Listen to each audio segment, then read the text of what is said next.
Blanko pa rin daw hanggang ngayon itong ating kapatid na si Brian sa kung papaano nga ba haharapin at malulusutan ang kanyang problema. Nako.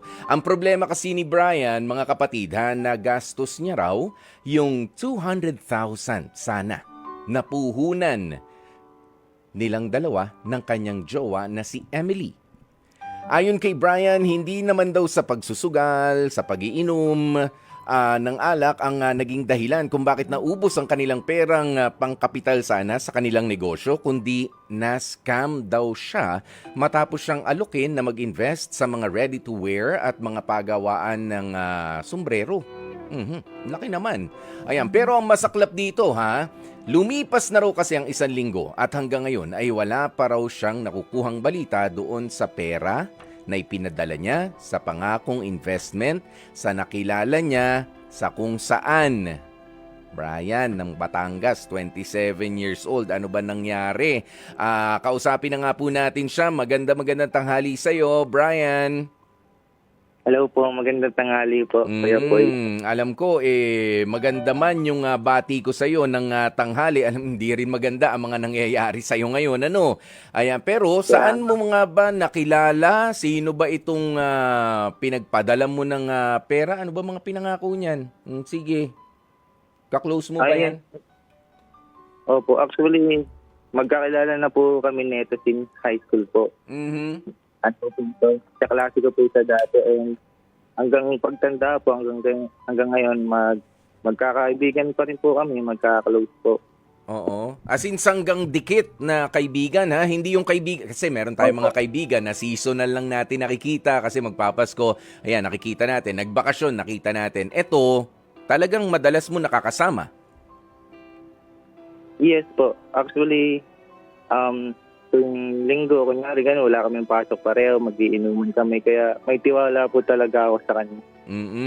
Okay, bukod doon sa tagal ng pinagsamahan ninyo ng kaibigan mong ito na ibinigay mo nga yung ini-invest nyo sanang pera para sa business, meron ba siyang history na meron talagang mga business na pinangahawakan? O first time niya lang rin? Kasi madali lang ikatwiran sa'yo, na-scam lang rin ako Ganon? Meron ba? Actually, first time niya lang rin po pero ano po kasi, alam ko po kasi na mapera din po kasi itong kaibigan ko po na to. Tapos, sinabi niya nga po sa akin na mag-invest daw siya sa balak niyang business kasi malaki daw po kikitain ito, and usong-uso daw po ito ngayon, lalo na magpapasko. Kaya at tiwala na lang din po ako sa kanya. Ayan, so pinuhunanan ng tiwala, dinagdagan pa ng 200,000 na pera, parehong mga first-timer, at nakausap mo naman siguro itong kaibigan mo. Ano na nangyari pare doon sa investment natin? Hindi birong pera yung pinahawak ko sa'yo, o ano na raw? Opo, una po, nag-uusap pa po kami. Like,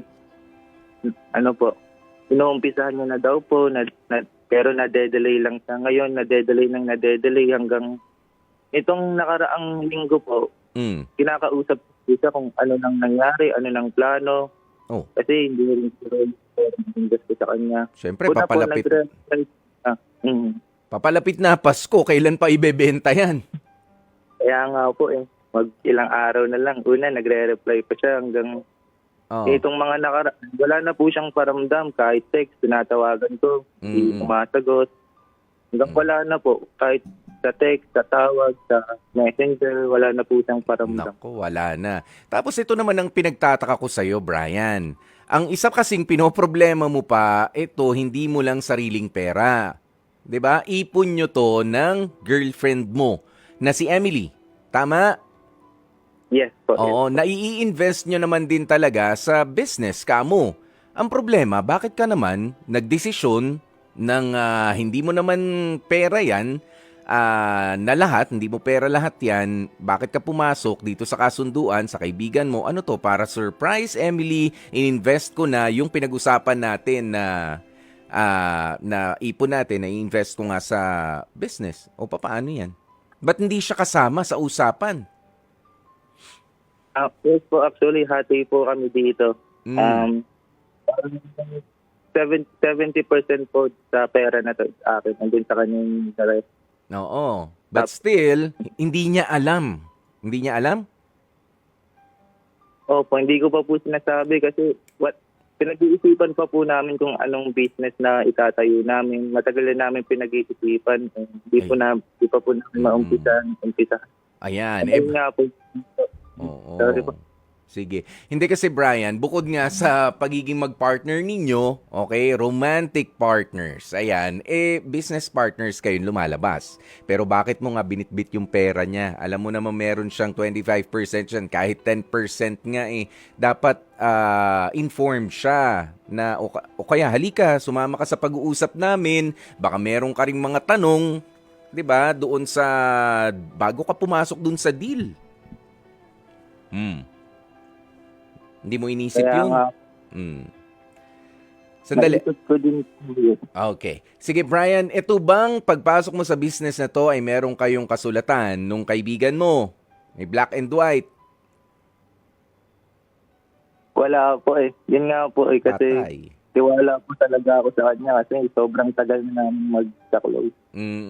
Ayan ang ito no, paalaala lamang din po natin para sa iba pa mga nakikinig sa atin kahit pagaano ang tiwala natin, kahit gaano ang galing sa pagkukumbinsi sa atin ng matagal na natin mga kakilala. Hindi ko sa sinasabi na pagdudahan natin yung mga business natin. Kaya malaki yan, kaya maliit. Pero siguraduhin naman din natin ang ating security. Dahil ang pera ay yung iba, iniloloan yan.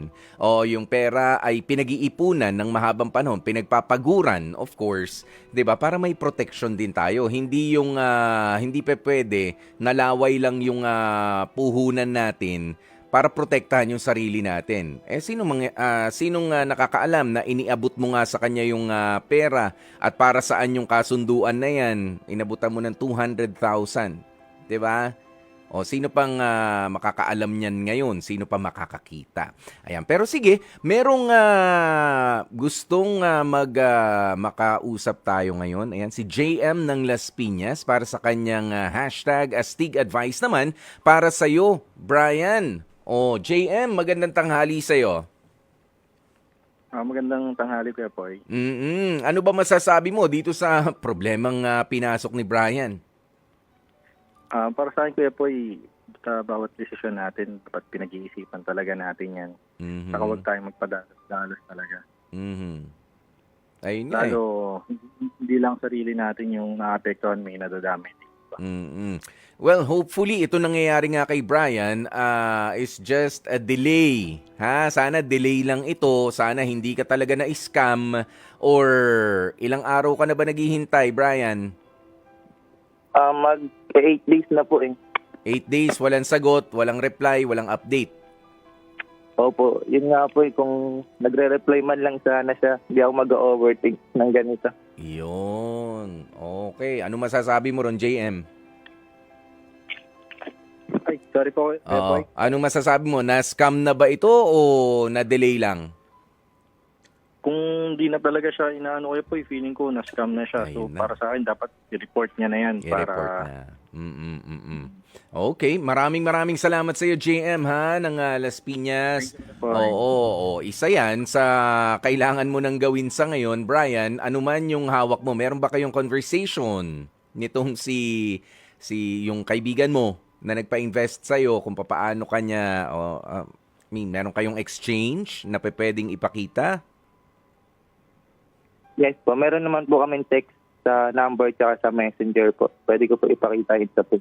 Yan, humingi ka na ng guidance sa sa otoridad kung papaano nga.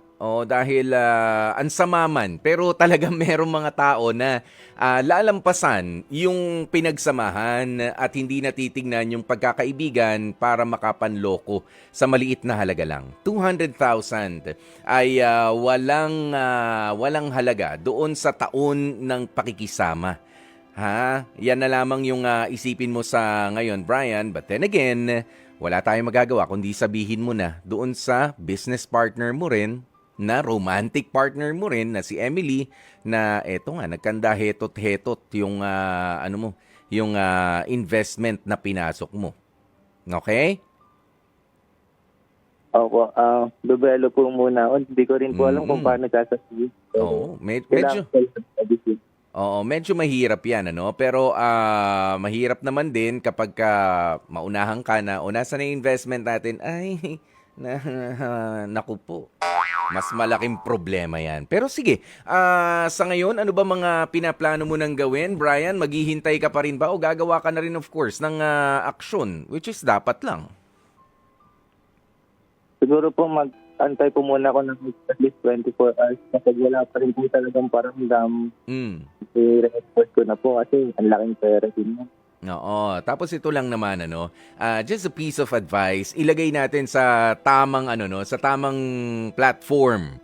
Okay, yung pagre-report ng ganyan. Kasi nga yung iba ay idinadaan sa social media.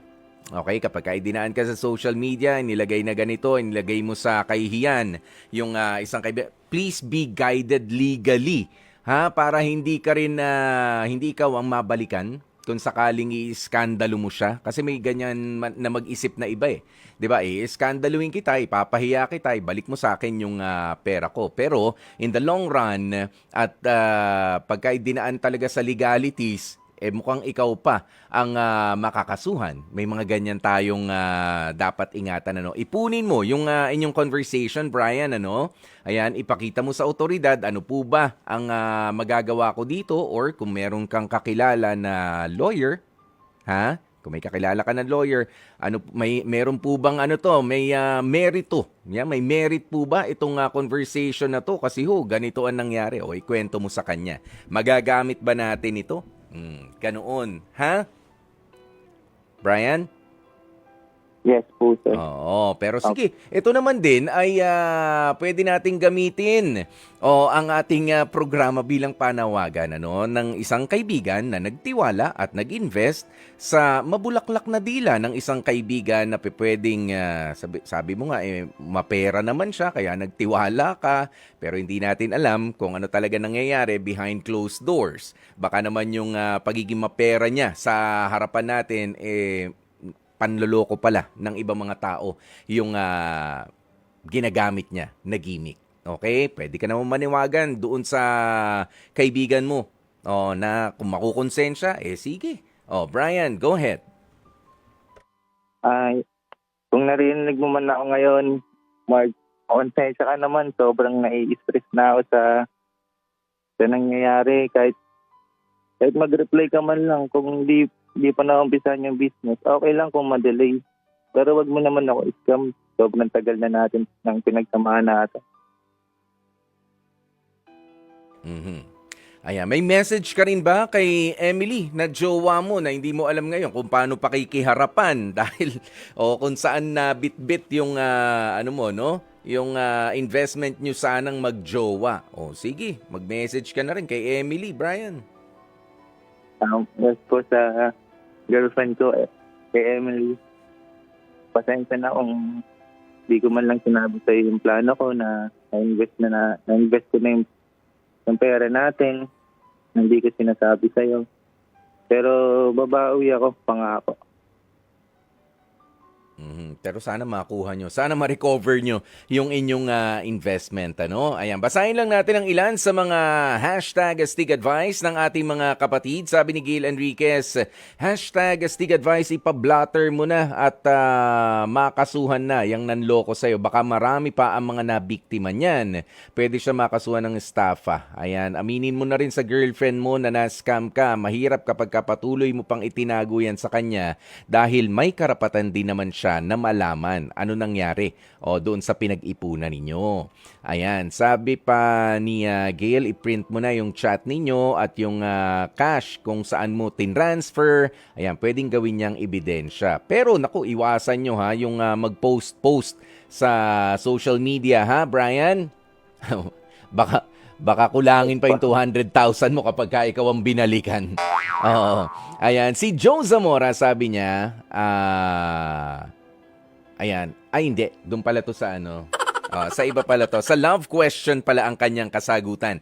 Kaya naman, thank you so very much, Brian, ha, sa iyong pagtawag sa amin. Huminga ng malalim, mag-isip ng maayos, okay? Kung ano nga ba ang dapat gawin dahil yan ang masakit sa mga kapatid po natin. Sabi ko nga kanina, pinagkatiwalaan mo, kinaibigan mo ng maayos pero sila pa mismo ang mga manloloko sa iyo.